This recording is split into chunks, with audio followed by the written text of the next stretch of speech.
Mark FITZPATRICK, y en esta ocasión nos va a presentar la ponencia International Security and Nuclear Challenges, Iran and North Korea.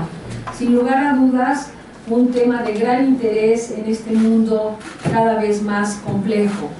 Y con esto el Centro de Investigaciones sobre América del Norte ratifica su compromiso para analizar y convocar voces del mayor prestigio para llevar a cabo un diálogo de temas que sin lugar a dudas tocan a nuestro país. La seguridad es un tema a todas luces, un tema global, y no podemos omitir el análisis de lo que sucede en Irán y en Corea del Norte, por lo cual quiero también expresar un agradecimiento muy especial al doctor RAÚL BENÍTEZ MANAUT, un distinguido investigador del CISAN, quien ha hecho posible que esta mañana tengamos aquí en el centro al doctor Mark FITZPATRICK.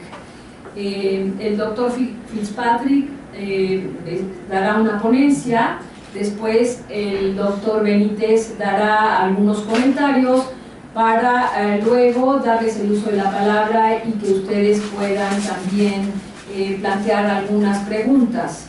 Yo nada más quisiera pedirles que cuando lo hagan, de cada uno de ustedes su nombre, la facultad o la institución de la cual provienen, para que el profesor FITZPATRICK tenga una idea de la universidad, del público que nos acompaña esta mañana, y que sean preguntas muy concisas para que el tiempo no nos rebase.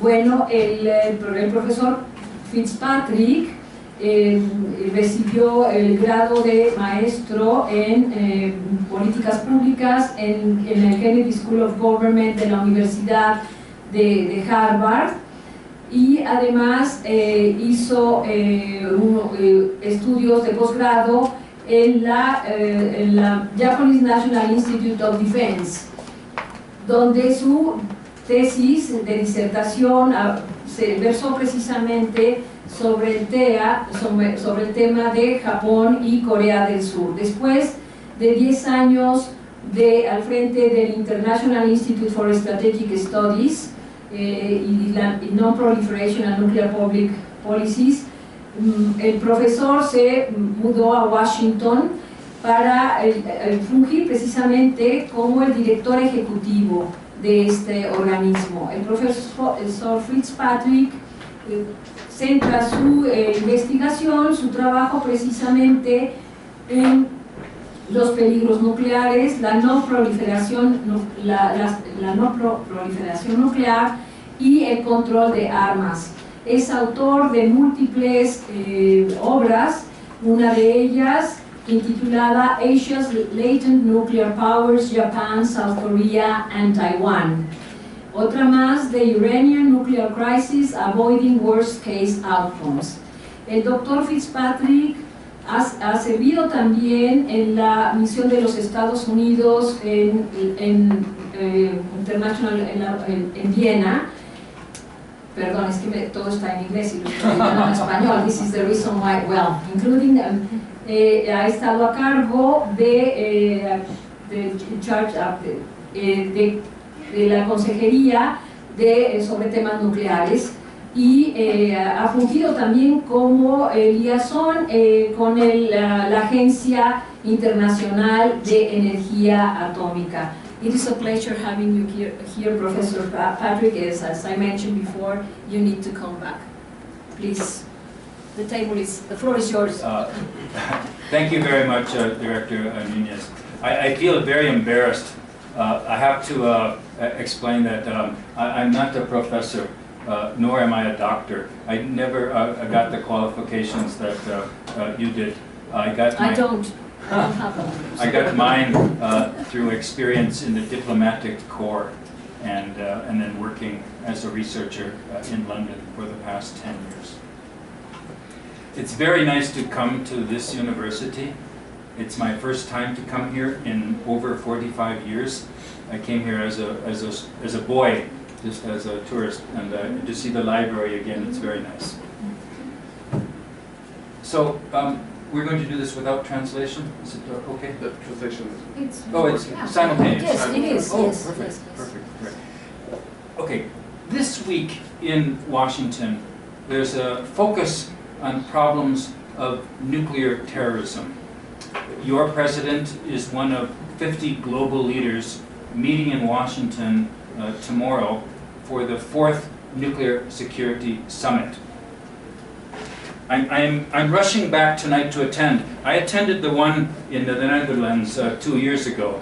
And this Nuclear Security Summit is focused on the potential problem posed by non-state actors, terrorist groups which might want to use nuclear weapons or nuclear radiological dirty bombs to terrorize populations. The focus of the event is to prevent terrorists from obtaining nuclear materials.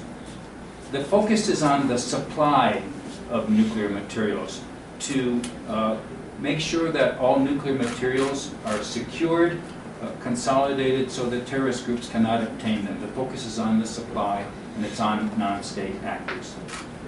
But my talk today is not about non-state actors.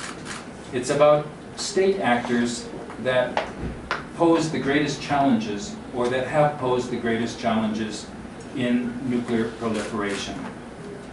And over the past year, the world has seen one very good success in dealing with these challenges. The successful agreement reached with Iran last July. But meantime, the world is still faced with very serious problems posed by North Korea. So we've had a success with Iran, a continued failure with North Korea. And I'd like to talk a little bit about why we were able to succeed in one case and failed in the other, and how the lessons from one might be applied to the other.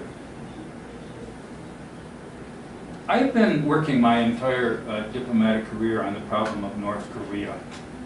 And it has had successes along the way, but each time there was a diplomatic achievement, North Korea violated the agreement in pursuit of nuclear weapons. North Korea joined the Nuclear Non-Proliferation Treaty under pressure by the then Soviet Union. But looking back historically, I don't think North Korea ever was serious about honoring its commitments under the NPT. It looks to me as though North Korea always intended to violate the NPT and always intended to get nuclear weapons. They saw that the United States, Soviet Union, and China had nuclear weapons, and they wanted to follow suit. They thought that this was the only way they could protect themselves from what they saw as very powerful nations posing a threat to them. I'm going to deal with the North Korean case in a little bit, but a big contrast between North Korea and Iran is that Iran wanted a nuclear hedging strategy. They wanted an option for nuclear weapons, but it's never clear that Iran wanted actually to build nuclear weapons. In the 1980s, Iran was attacked by Iraq with chemical weapons. And in response, Iranians thought they should have some form of option for weapons of mass destruction themselves. So they began a uranium enrichment program to give them an option for producing nuclear weapons. But they didn't work at it very fast. They have been working on uranium enrichment for 35 years, and they stopped recently. They're willing to postpone the option to have nuclear weapons for 15 years. The deal that was struck last July postponed for 15 years Iran's ability to acquire the capability to produce nuclear weapons. During these 15 years, Iran will accept intrusive inspections by the International Atomic Energy Agency.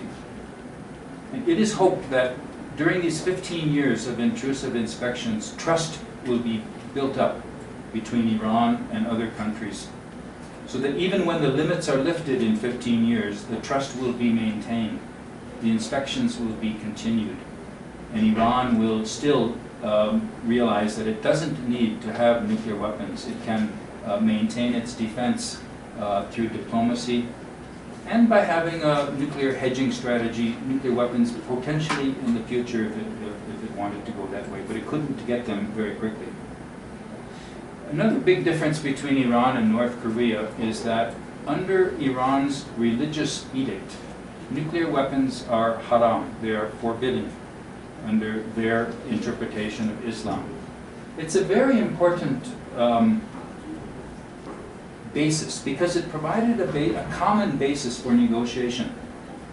Iran said nuclear weapons are haram, and its negotiating partners wanted to prevent it from having nuclear weapons. So they had something upon which to build.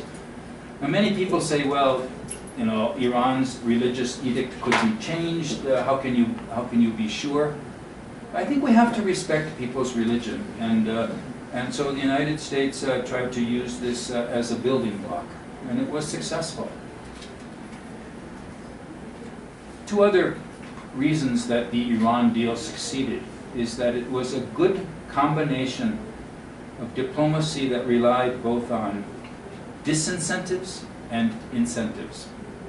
The disincentives were in the form of economic and political sanctions that prevented Iran from having normal interactions with the rest of the world. They became isolated politically and economically. Iran was prevented from selling oil to the European Union, and its oil sales to the rest of the world were dramatically reduced. Its companies were prevented from engaging in the international economy. Its banks were frozen out of the international financial system.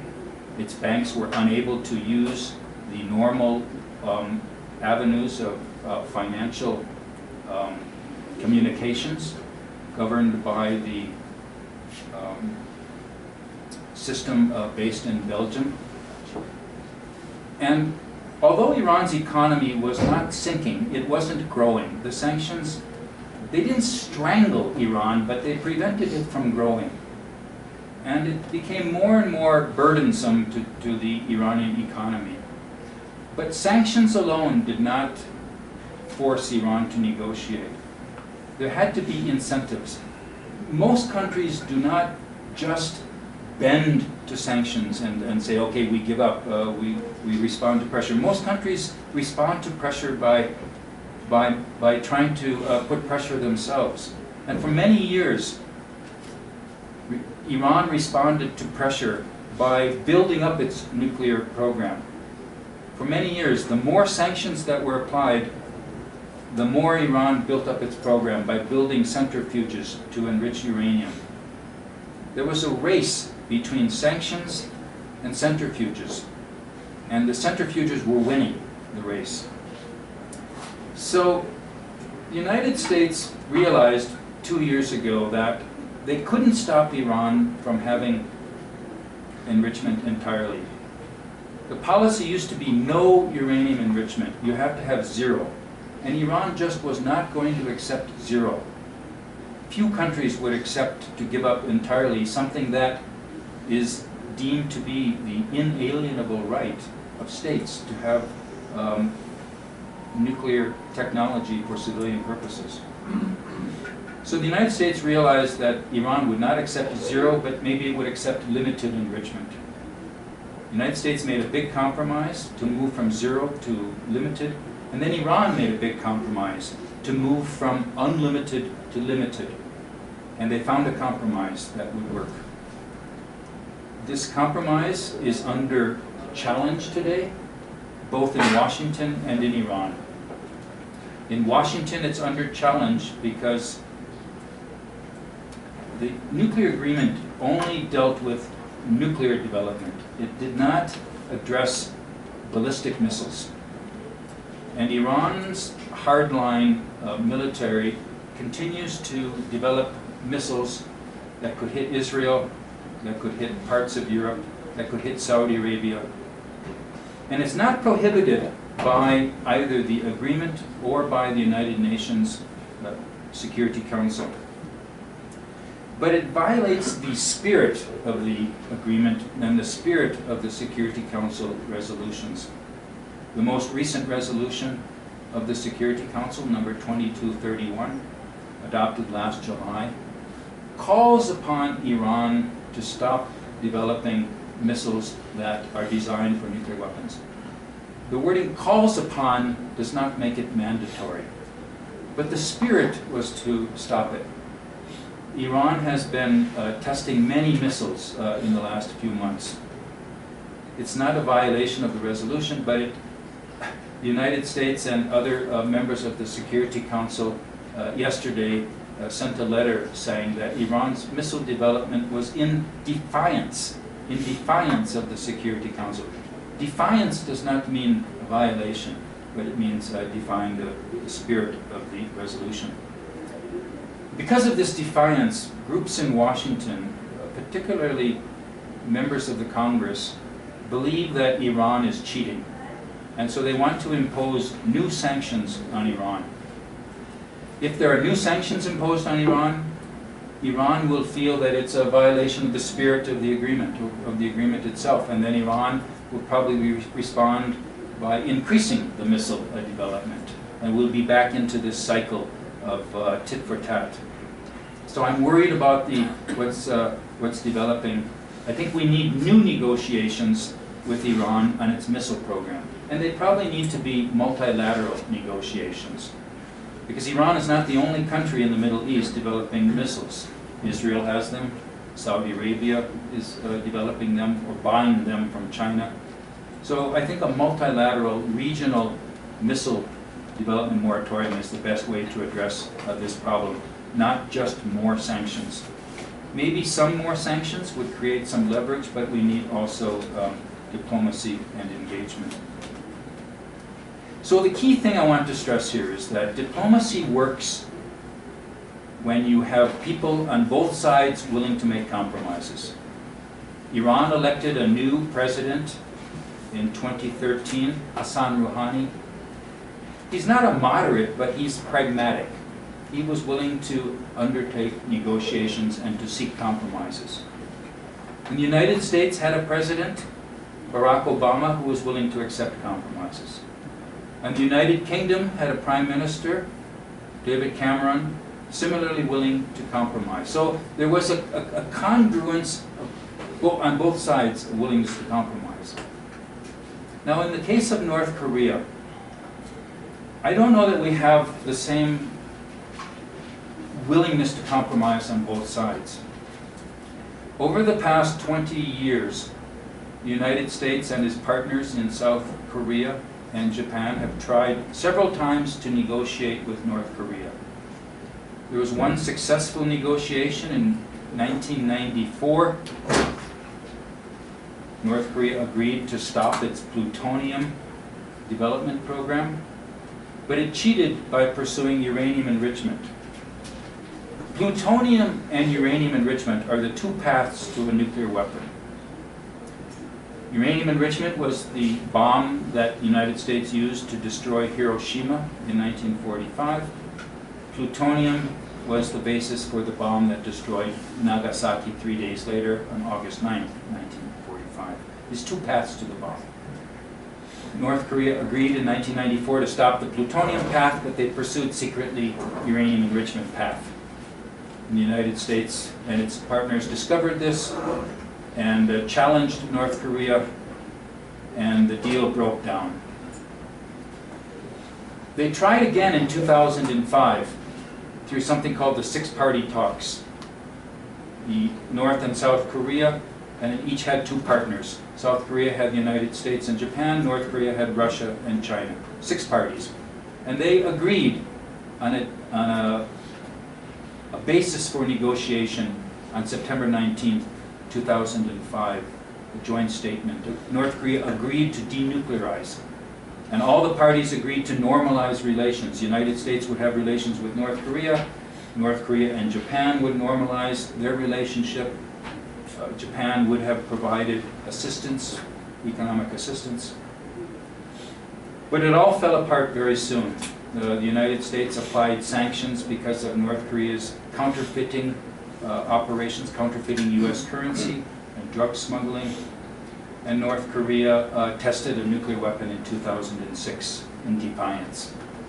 And they tried to patch things up in 2007. North Korea destroyed part of its facilities, but North Korea never agreed to the verification measures required for confidence that they really destroyed everything. And since 2007, there hasn't been any successful diplomacy. Oh, there was success for 3 weeks. In 2012, the United States reached a deal on February 29th, Leap Day, famous Leap Day deal. North Korea agreed to stop testing nuclear weapons, to stop testing long-range rockets. But 3 weeks later, North Korea announced it would launch a long-range rocket. So we just were thinking, what are they thinking? They agree to a deal, and 3 weeks later, they break the deal.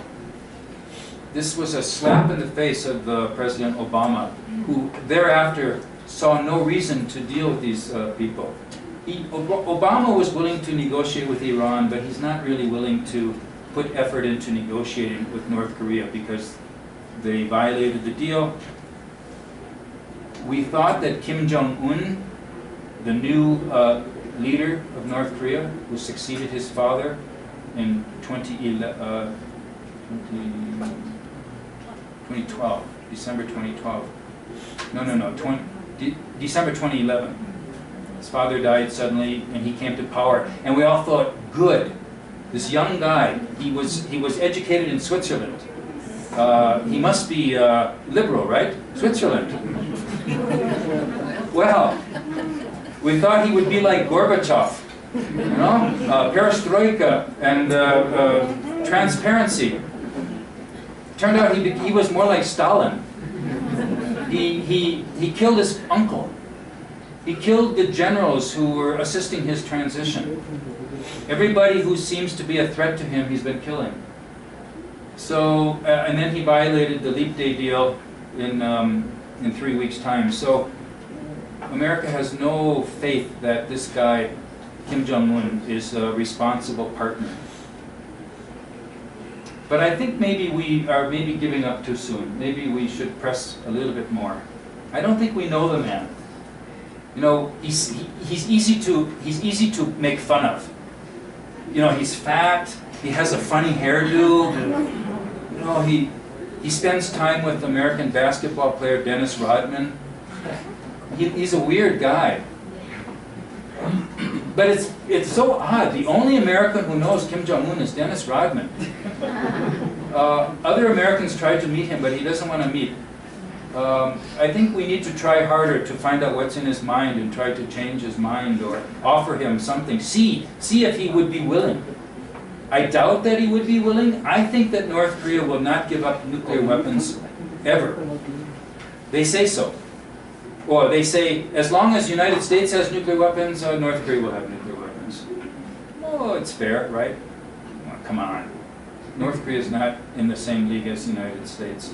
And the United States is not seeking to invade North Korea or to destroy North Korea. The United States wants a stable North Korea. Ultimately, the United States would be happy with unification of the peninsula.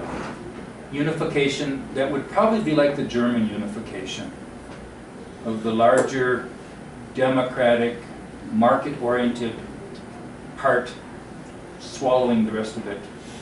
Well, the rest of it doesn't like to be swallowed, but the people wanted it in the case of Germany. And I think that might happen in Korea sometime. And my belief is that North Korea, if they really insist that they never will give up nuclear weapons until the United States does, maybe the best solution is no more North Korea. A Korea that is peaceful, unified peninsula that is nuclear weapons free. But it would be very messy. Unification probably would be very messy. So I don't advocate we should try to overthrow the North Korean regime. I don't advocate violence to overthrow it. I do advocate giving the North Korean people information, that they understand what their leader is like, that they understand that South Korean people are freer and have a much, much better life.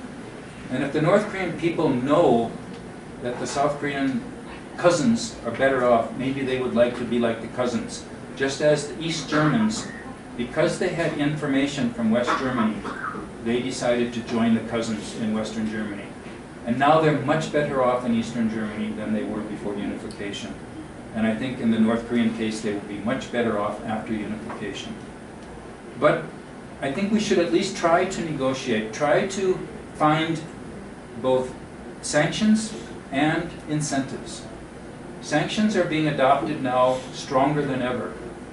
China agreed to the most stringent sanctions on North Korea last month. And for the first time, China seems to be willing to put real pressure on North Korea. We always think China is the key because China provides most of North Korea's oil, most of its investment, most of its trade. But China always was reluctant to give real pressure to North Korea because it feared that North Korea would implode and there would be a crisis of migration. The migrants from North Korea would go to China and create instability. So China didn't want that. But China now, and the reason China is willing to put sanctions on North Korea is because they're afraid of what South Korea might do. South Korea is introducing a ballistic missile defense, which could impact China's security. South Koreans are also talking about developing their own nuclear weapons. This is a very, very dangerous development. Not the South Korean government. South Korean government, like the Mexican government, is very pure about its non-proliferation obligations. But many South Korean politicians are saying, we need our own nuclear weapons. Because the United States could not prevent North Korea from getting nuclear weapons. It's getting worse and worse. And we need to do something ourselves. Cannot rely upon the United States. I argue with South Koreans, you can rely upon the United States. The United States provides a nuclear umbrella. The United States has a strong alliance with South Korea. The United States will be there for you. The United States can be depended upon. The United States is credible. And then they say to me, look at what's happening with this one guy in the United States named Donald Trump, who is saying that the United States should withdraw its security guarantees. The United States should let South Korea go nuclear. People around the world have many reasons to be worried about Donald Trump. I'm worried about this reason. I don't think he'll ever become president because most Americans hate him. But the fact that he's talking this way now undermines America's credibility. And this creates a dynamic in South Korea that many people there think they cannot rely upon the United States. Credibility is a matter of perception, and that's what I'm worried about. So maybe I'll stop right there and entertain comments, criticism, and questions. Muchísimas gracias.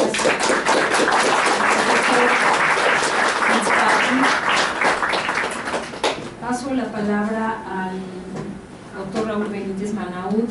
Quisiera ir planteando al profesor una serie de cuestiones que me parecen interesantes y que salen precisamente de su espléndida exposición. Una de ellas es el tema usted mencionó el tema de religión, y la pregunta sería si es posible que religión y seguridad vengan de la mano en algún momento para la construcción de un mejor futuro en el mundo.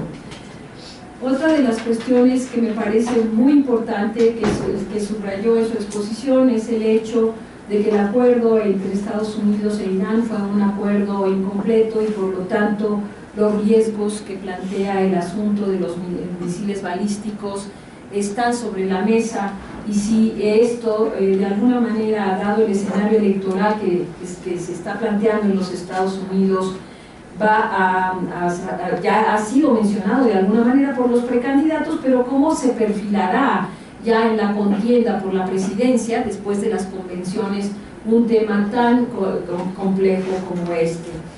Me parece también muy sobresaliente que usted haya mencionado como un escenario prospectivo el asunto de la reunificación de Corea. El otro día teníamos aquí un debate en donde se analizaba precisamente, algunos expertos decían que obviamente China no estaría para nada en favor de la reunificación de Corea, pero tampoco Japón, porque plantearía de alguna forma el fortalecimiento de Corea, muy en el estilo que usted mencionó, incluso de lo que ha sucedido con la Alemania reunificada. Entonces me parece que esto va a ser algunos de los temas que podríamos discutir a la hora de debate. Y bueno, Raúl Benítez, quisiera yo decirles que es un distinguido investigador de este centro, coordinador del área de estudios de la integración.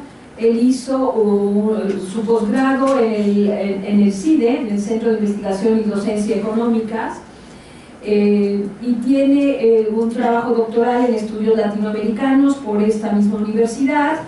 Es además el presidente de Sede, el colectivo de análisis sobre seguridad y democracia. Tiene muchas publicaciones que versan sobre los temas de seguridad y geopolítica en América Latina y su relación con América del Norte, además de que en la actualidad está analizando la relación entre la seguridad nacional y el crimen organizado en México y sobre todo la impronta que en este escenario tienen los Estados Unidos. Raúl, bienvenido y nuevamente muchas gracias por hacer posible esta sesión. Muy buenos días a todos.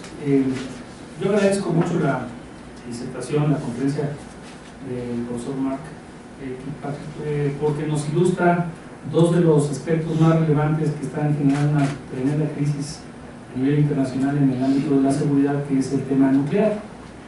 Mañana se da la gran cumbre de Washington sobre qué hacer y cómo parar la posible proliferación de artefactos nucleares, de material para preparar bombas nucleares, etc.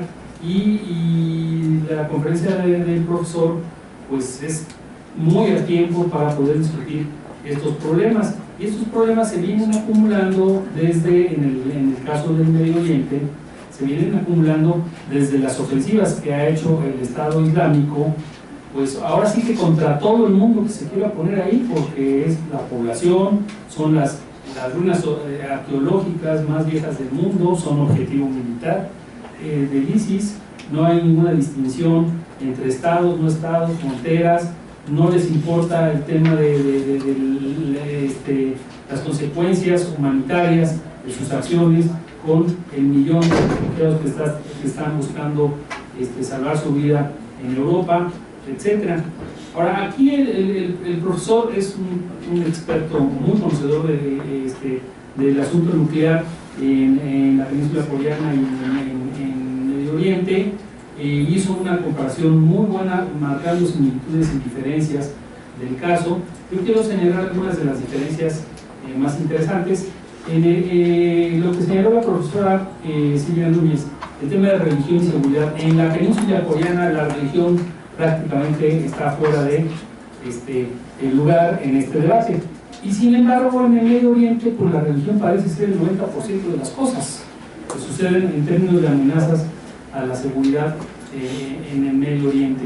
En la península coreana no hay actores no estatales en la crisis, y ni siquiera como smugglers, como traficantes de materiales nucleares. Es una crisis netamente estatal, mientras que en el Medio Oriente se está convirtiendo una crisis de todos contra todos, estados contra estados, estados contra movimientos islámicos, grupos islámicos que toman las armas, y no tomaron cualquier arma. O sea, el ISIS pues tomó muchos remanentes de armas que se quedaron en Irak, etc. Entonces, el tratamiento de las dos crisis, obviamente para las superpotencias es muy distinto. La crisis de la península coreana, por ejemplo, a Europa no la afecta directamente. Entonces es una crisis que afecta a las otras potencias, a Estados Unidos, a Japón y, bueno, por supuesto, Corea del Sur y China.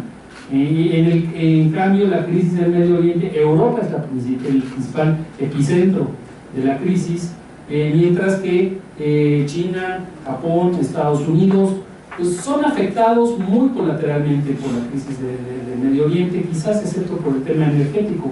Pero el tema energético, como vimos con todo el movimiento de precios provocado en parte por la entrada de Irán a los mercados energéticos, pues vamos a decir que está en contra de los países productores como México, pero está en beneficio de los países, de los ciudadanos consumidores de energía.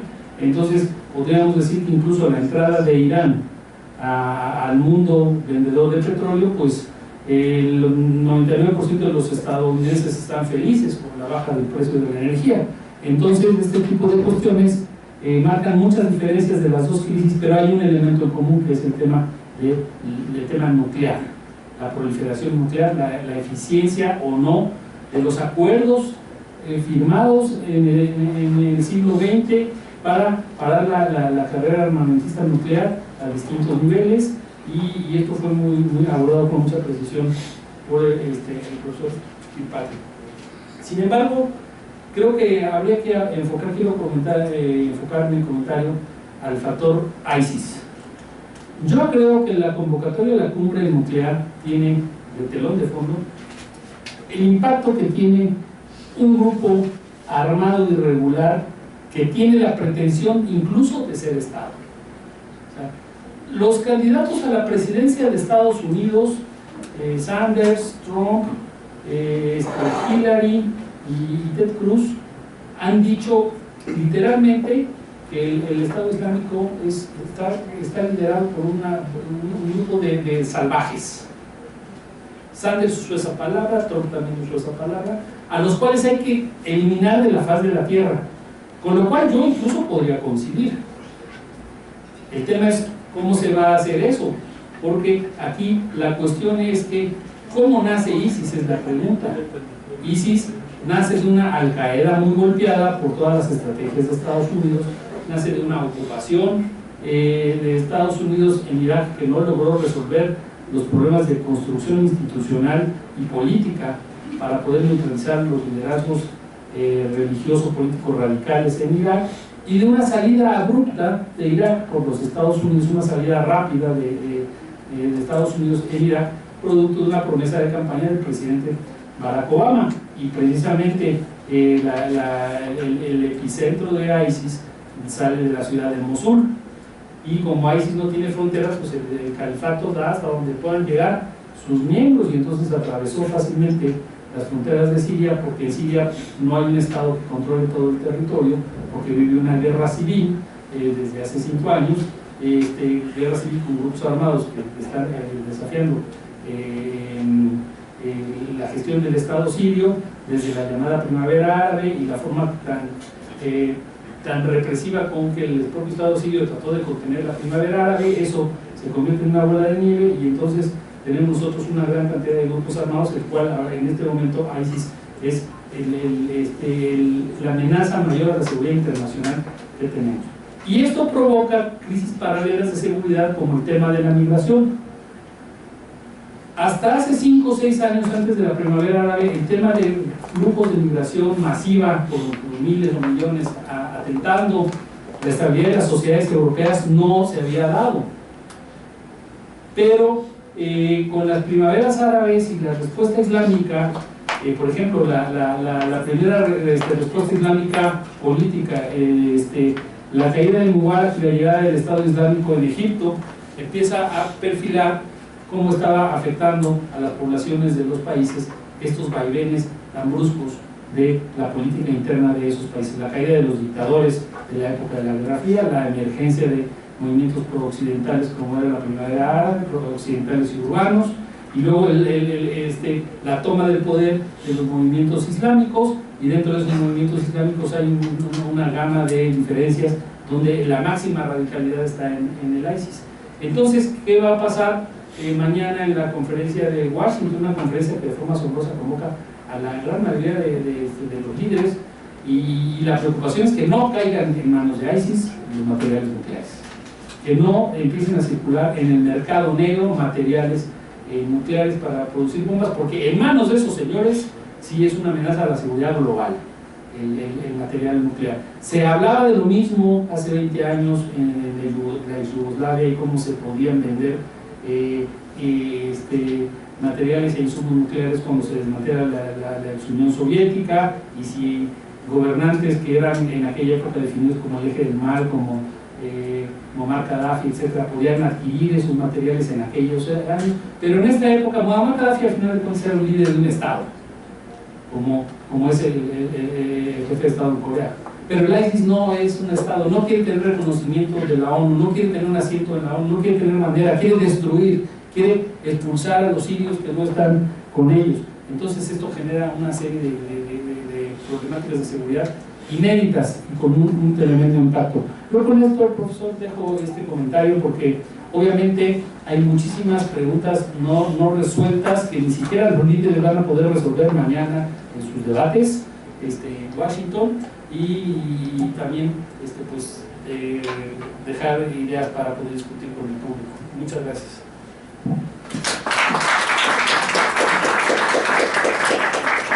Gracias, Raúl, por tus excelentes comentarios que van a enriquecer sin duda alguna la posibilidad del debate. Que bueno, pues ahora continuamos ya con la parte que les toca a todos ustedes.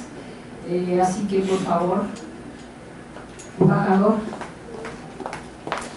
I would like to introduce you to Ambassador Navarrete. We are delighted to have you, embajador. Bienvenido a su casa.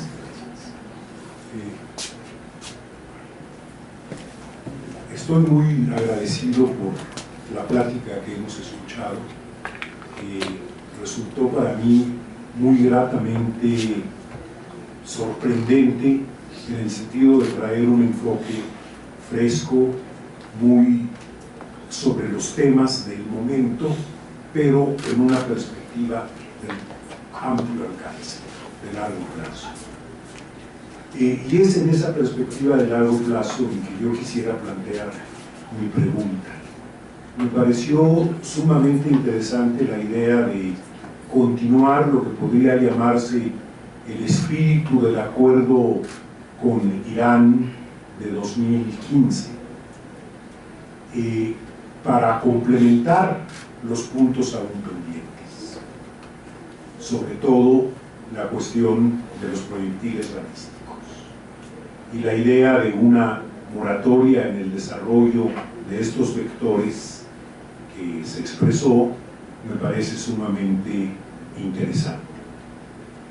La pregunta sería la siguiente: ¿Irán aceptó estas limitaciones a sus opciones de desarrollo nuclear, aún en una situación regional en que otros actores, particularmente Israel, no han aceptado, no solo no han aceptado limitaciones, tampoco han aceptado el disponer de armamento nuclear? ¿Sería factible, sin incluir compromisos de otros estados, avanzar también en la limitación o la moratoria del desarrollo balístico? Yo creo que podía ser pedir demasiado. Y por otro lado, pensar que todos pudieran participar es difícil, porque han fracasado muchos intentos de buscar una zona desnuclearizada en el Medio Oriente. Gracias.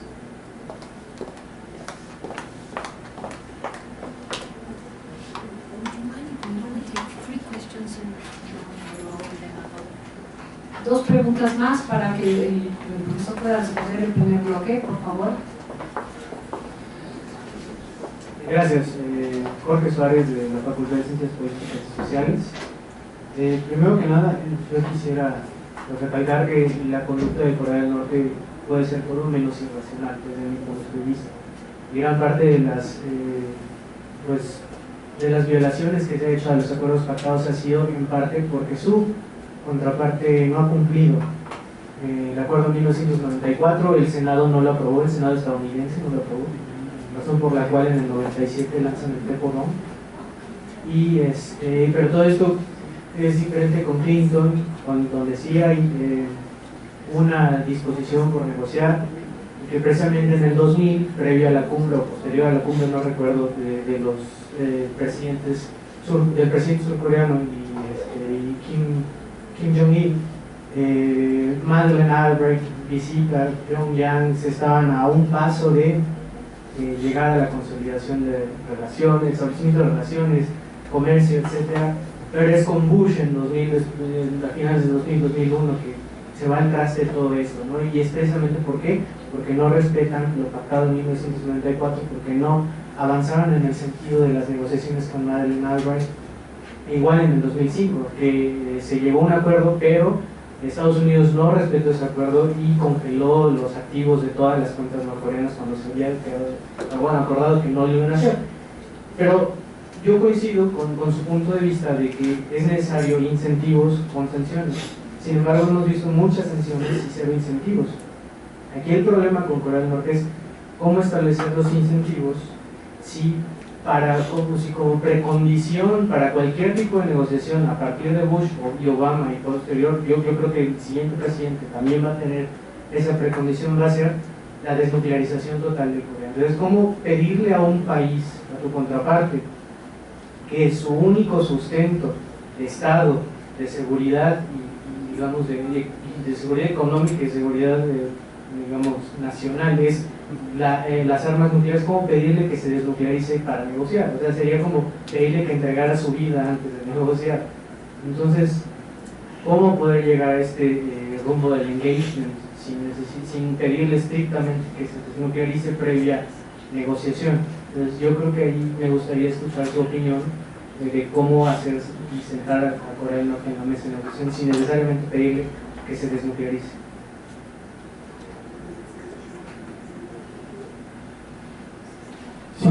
Sí, buenas tardes. Erubiel Camacho, periodista. Yo tengo dos dudas.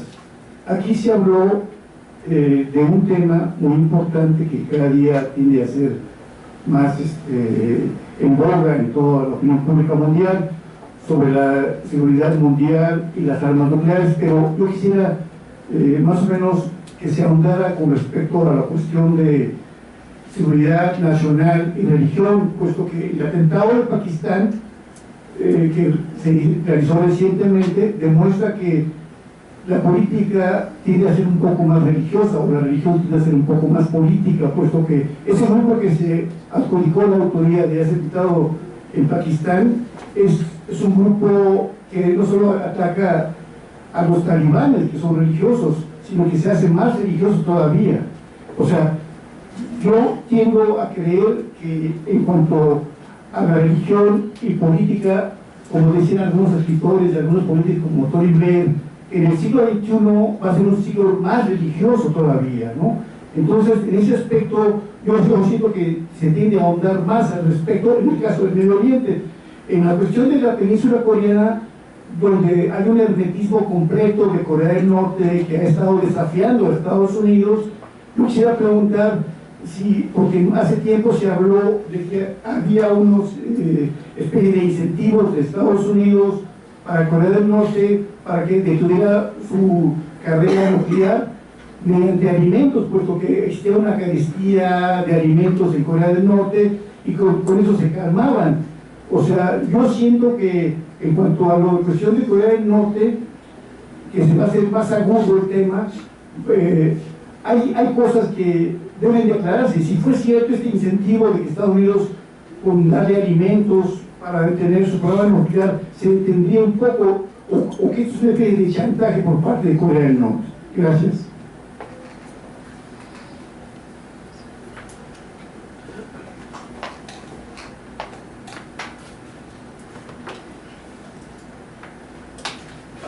Thank you very much for three excellent questions. I feel like I'd like to stand, because if I stand, is it okay? You can go. This would be better. Yeah. I want to have eye contact with those who ask questions, and also, in case anybody falls asleep in the back, I don't know that I should stop.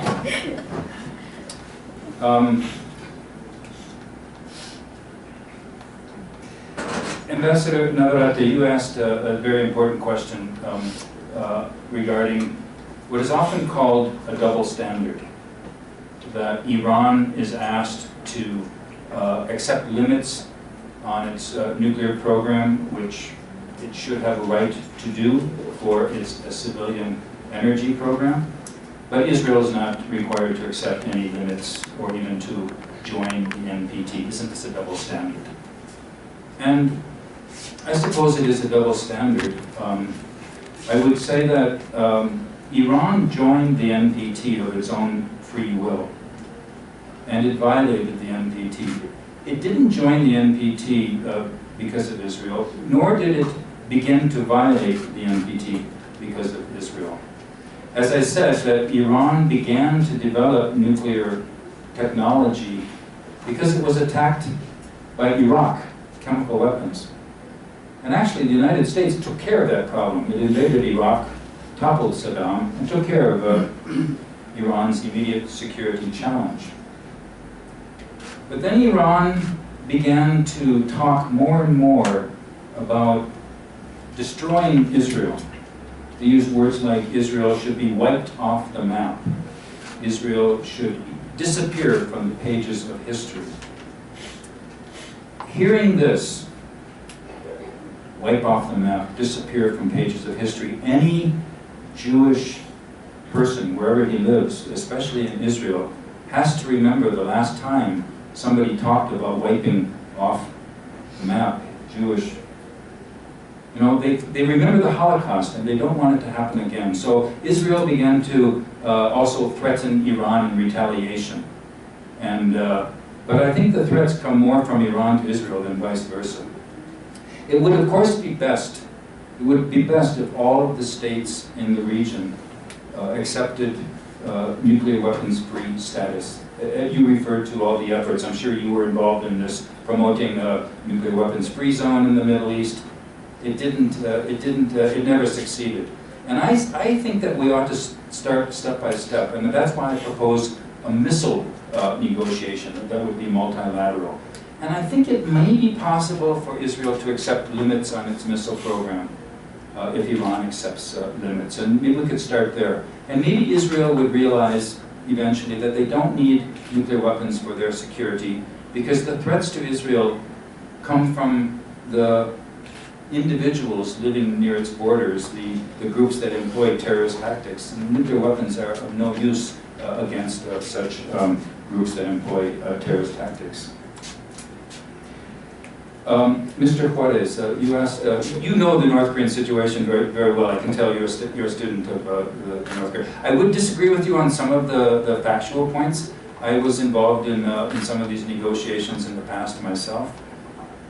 I would contend that the United States did not violate the deal like the North Koreans say, although you're correct that in some cases the assistance that the United States promised was delayed.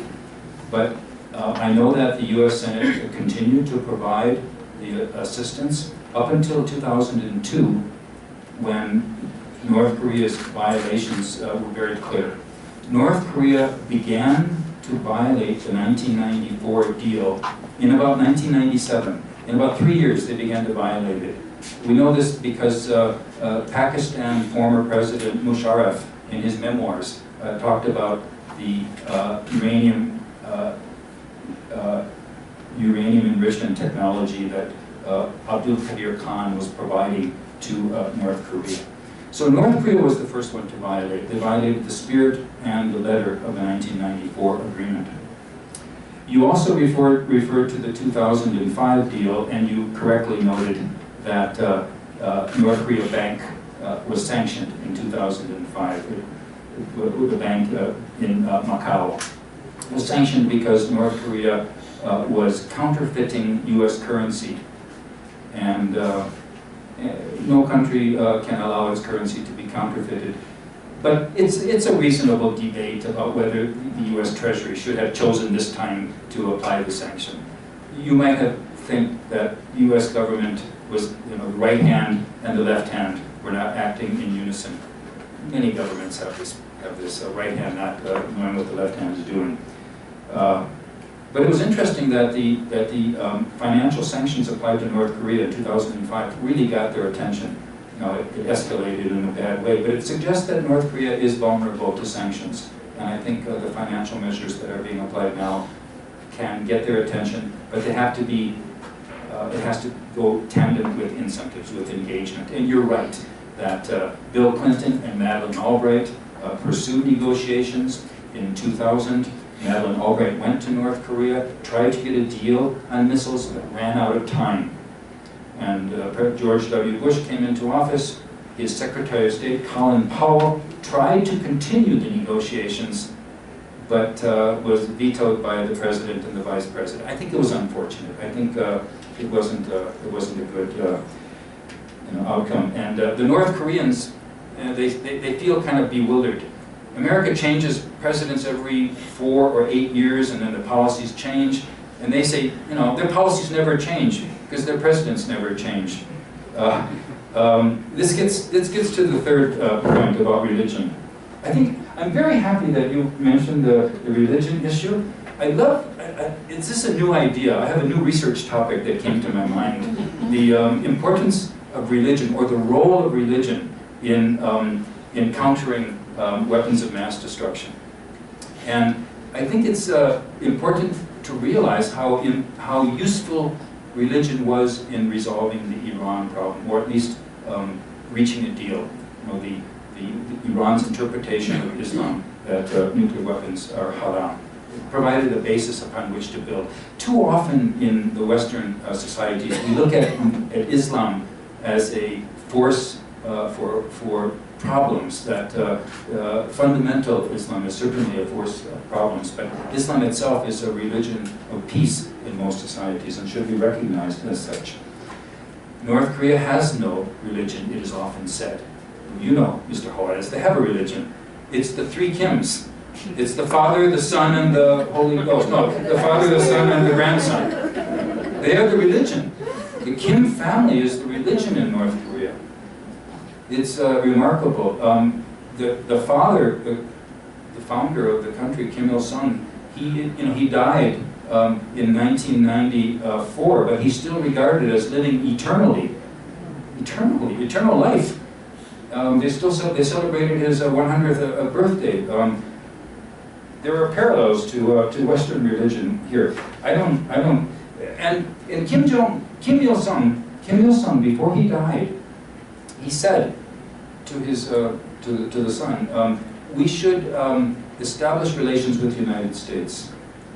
We should overcome the animosity. He said it. And we should, and the nuclear weapons, we could, I don't know exactly what he said about nuclear weapons, but he said something to the effect that we can negotiate the nuclear weapons. So they negotiated a deal in 1994, right after he died. Unfortunately, they didn't keep to this. It's been mentioned that Mr. Komache mentioned the threats that North Korea feels. Or maybe you also mentioned it, Mr. Juarez. But I think when we think about what is the real threat to North Korea, is it the hostile attitude of the United States, as they always say, or is it the potential for internal unrest? I think it's the latter. I think if you look at what happened to every other communist society except China and North Korea, you see that it's internal developments that can challenge the regime. And that is probably what will happen to North Korea someday. Now that the people understand, because they get information from China.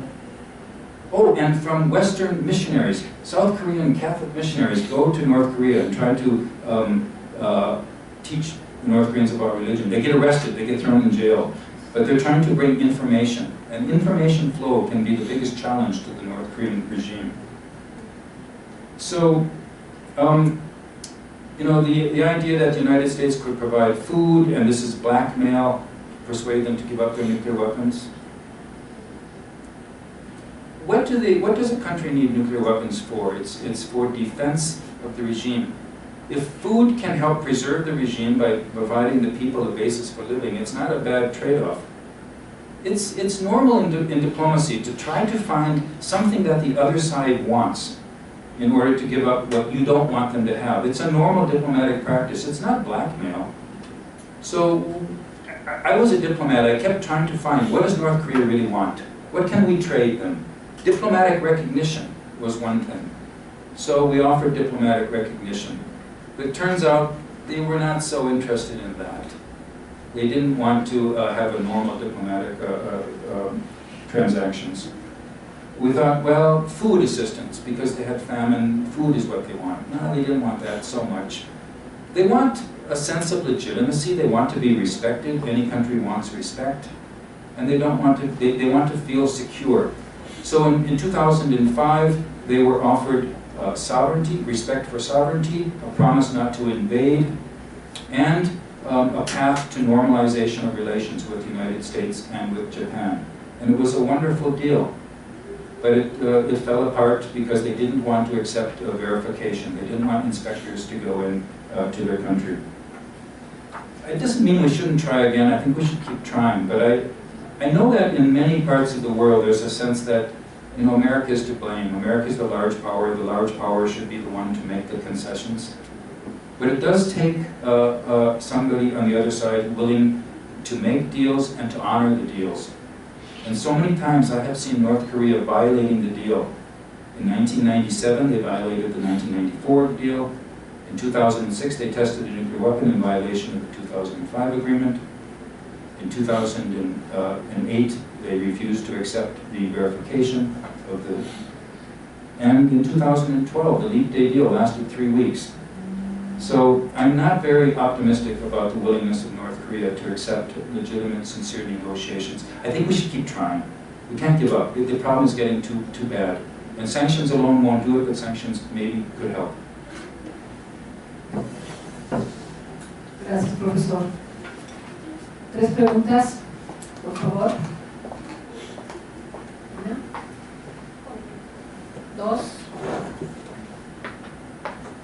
Elizabeth Hernández, de Estudios Económicos de la Comisión Federal de Electricidad. Y mi pregunta más que nada es, gracias al acuerdo del 2015 entre Irán y Estados Unidos, cuando firmaron el famoso acuerdo, de ahí en fuera los precios del petróleo ya estaban muy caídos. Y ahora, ¿qué perspectivas hay de que Irán siga con la producción, seguirá igual con su producción de petróleo, aumentará o cómo será la negociación? ¿Cuál es su perspectiva en cuanto al mercado energético? Y bueno, dado que el mercado energético arrastra todas las demás commodities, pues bueno, eso es lo que tenemos. Gracias. La siguiente, por favor. Buenas tardes. Sí. Hola. Buenas tardes, Carlos Rodríguez de Casa la pregunta es, ¿cuáles serían los impactos en la seguridad de la región, China, Japón, Rusia, respecto a este comportamiento, digamos, de Corea del Norte? Y otra pregunta en este mismo sentido es, desde el enfoque de no proliferación de armas nucleares, ¿cuáles serían otros temas a los cuales habría que poner especial atención? Estoy pensando justo en el Medio Oriente, la posibilidad real si Arabia Saudita tiene o no capacidad de desarrollar armas nucleares y cómo esto desestabilizaría, o algún otro estado que esté, digamos, en la agenda de los temas de no proliferación. ¿Alguna tercera, por favor?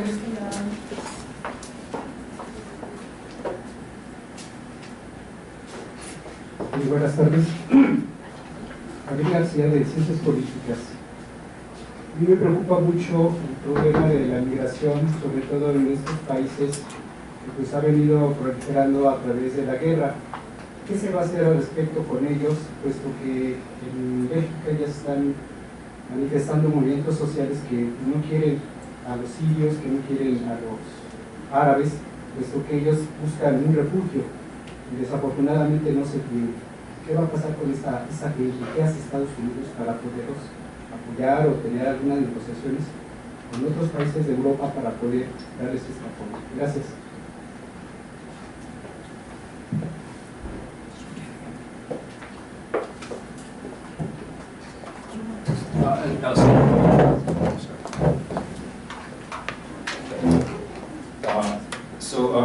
Mr. Mendez, you asked about the impact of the Iran deal and oil prices.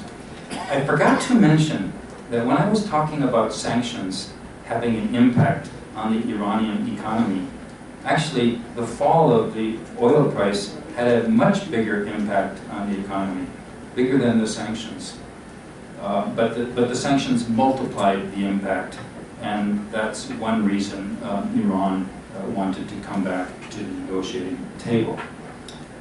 Iran is determined to increase the oil production and sales to resume the production rate before the sanctions began to hit hard in 2012. Some of their fields cannot resume the production because over time they lost some capacity. But it's interesting that Iran's increased oil production probably hasn't had that much impact on the oil prices. I think there are other reasons that that oil prices have remained low. Iran thinks that the Saudis are purposely keeping oil prices low in order to pressure Iran and in order to punish Iran. I think the Saudis have other reasons for this. The Saudis are trying to drive American shale oil producers out of the market, and the impact is being felt by Iran.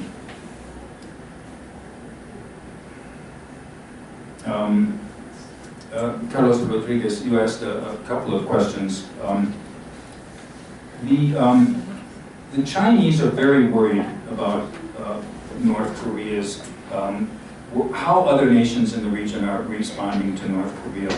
South Korea agreed with the United States to introduce a theater high-altitude ballistic missile THAAD system, and the Chinese are worried that this would give the United States an ability to have radar coverage of Chinese ballistic missiles and could undermine China's security.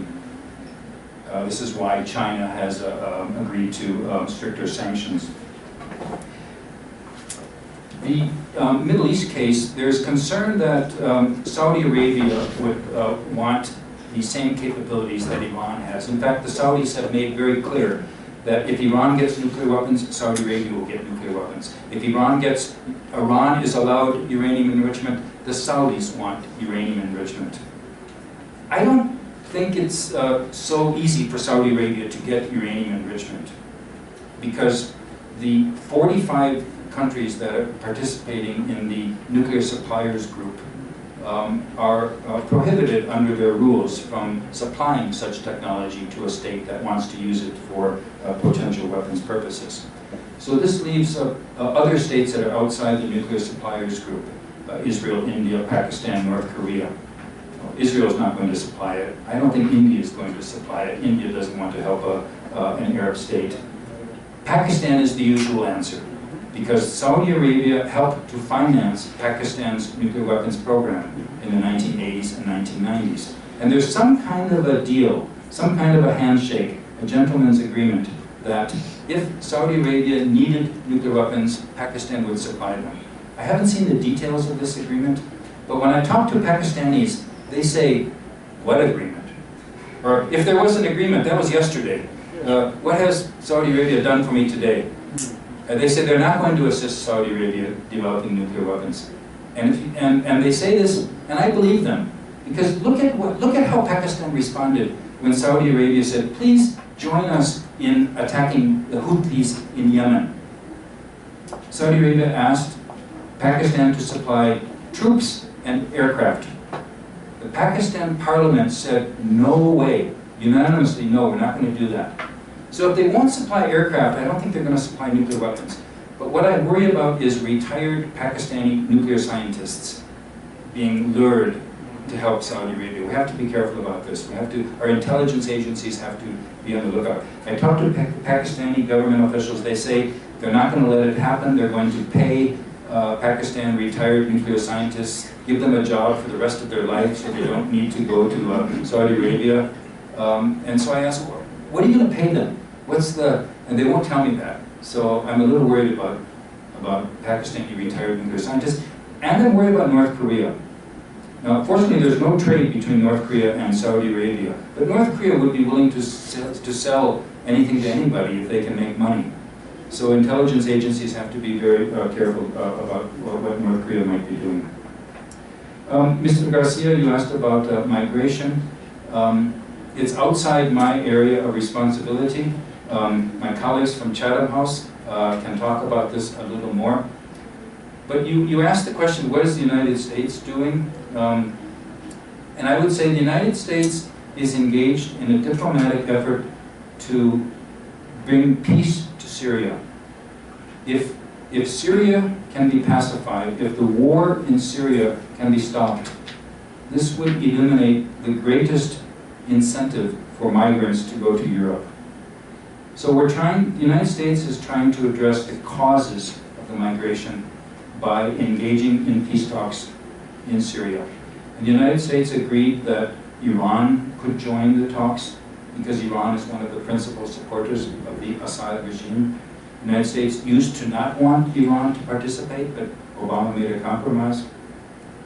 I think John Kerry, Secretary of State John Kerry, is trying very hard in these peace talks. I don't have any sense of optimism that they will work because the situation is so complex. But at least I give the United States credit for trying. ¿Alguna pregunta más?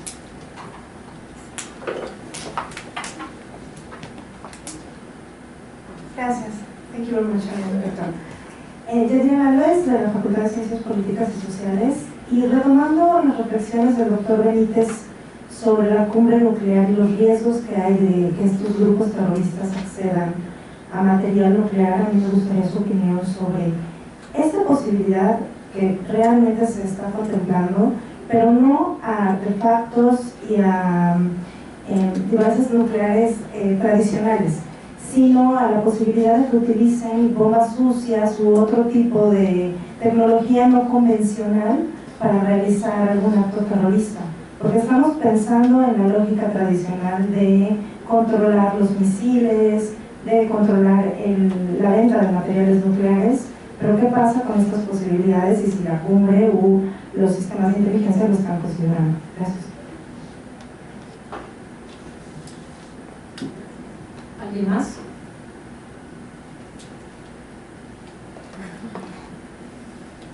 Hi, Doris Karen. I'm also a visitor from London. My question for you is, do you know, are there any contacts or engagement between Russia and North Korea for geopolitical reasons that might have to do with Russia being interested in developing a relationship with a state that it knows is a pariah state by the West, and therefore it could someday find it useful to its disposal to have relationships and contacts whereby, you know, as you've mentioned, most of the rest of the outside world has a lot of difficulty in knowing what's going on inside this country.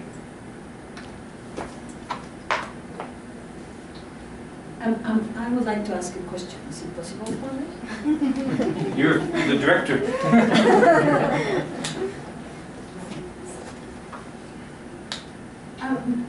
I'll try to structure my question in English.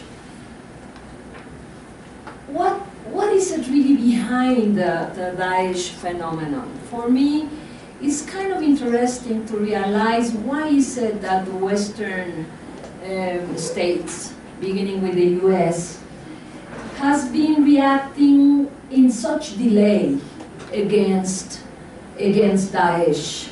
This is something that we need to think about it. I have here many people, experts, telling stories about the involvement of Saudi Arabia in quite dramatic scenarios, such as the one we have in Syria and the one we have in Pakistan. But it seems that nothing is happening to Saudi Arabia. And this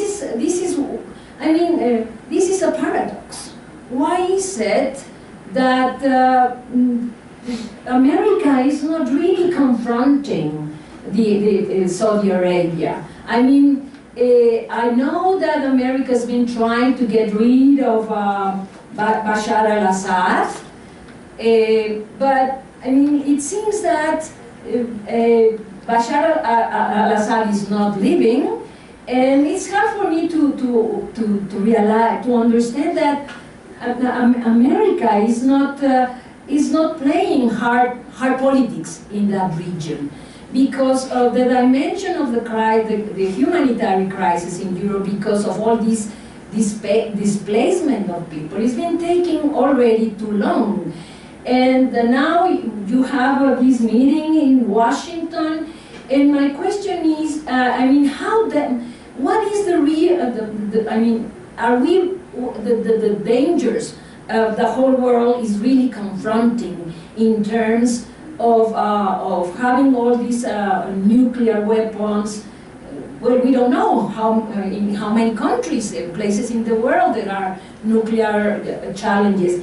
And one other question that I would like to raise is, what is the participation of the private sector in all these scenarios? I mean, are there private industries in the nuclear industry? I'm absolutely ignorant, but I would like to hear something in this regard, because we know that in the traditional guns industry, the private sector is there, and also in all these mercenary armies all over these conflict areas. So I would like to hear something in regard to what is the role of the private sector in the nuclear tensions we are beginning to face in the world, please.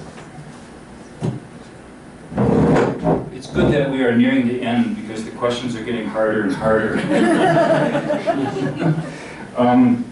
Let me just address the first and the very last one. At the Nuclear Security Summit that is beginning tomorrow, I don't know exactly the outcome. I don't have high expectations of something new. I think that they will be talking about the steps made to date. The countries that have been participating will reinforce their commitments. Mexico is one of them. I checked Mexico's record before I came down from Washington, and I saw that Mexico has a very good record of eliminating all highly enriched uranium. It's a highly enriched uranium-free country. So the possibility of terrorists obtaining the wherewithal for a nuclear weapon in Mexico is zero. But they could still obtain the radiological devices for dirty bombs. Now, when the Nuclear Security Summit started 8 years ago, they didn't talk about dirty bombs. But they added this to the agenda in 2014, because they realized that although dirty bombs are a much lower consequence, it doesn't kill too many people, it's nothing of the magnitude of a nuclear weapon, but it has a much more likelihood. It's a lower consequence but higher possibility, and they needed to address attention to it. And the terrorists who set off the bombs in Brussels last week, they wanted to obtain some material that they could have used for a dirty bomb. Fortunately, they didn't get it. So it's good that countries devote attention to it. Now, nuclear industry is also devoting attention to it. In connection with the Nuclear Security Summit in Washington, there's a nuclear industry summit, and leaders from the nuclear industry around the world are meeting to talk about how they could contribute to securing nuclear material. So I think they are actually, I don't look upon nuclear industry as a potential source of malevolence, but rather they're trying to help to keep nuclear energy safe and secure. personally not an advocate of nuclear energy. After the Japanese Fukushima disaster, even a country like Japan could have such a disaster. It could happen anywhere.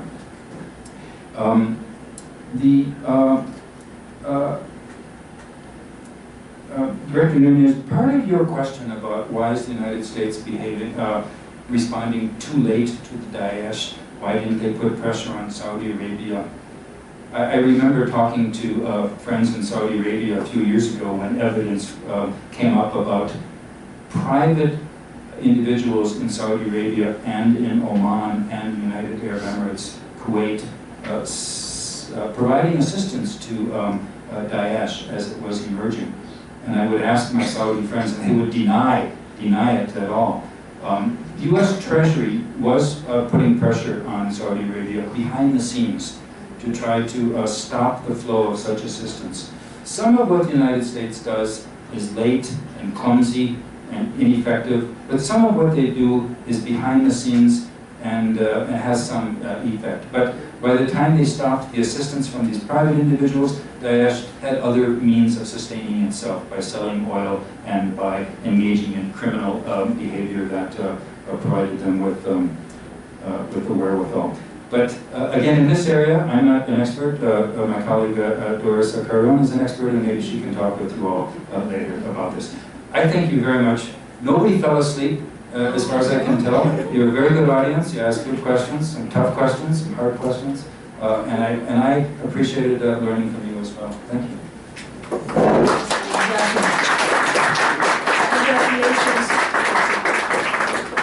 Felicidades, Raúl, muchísimas gracias y gracias también a todos ustedes. Hasta pronto.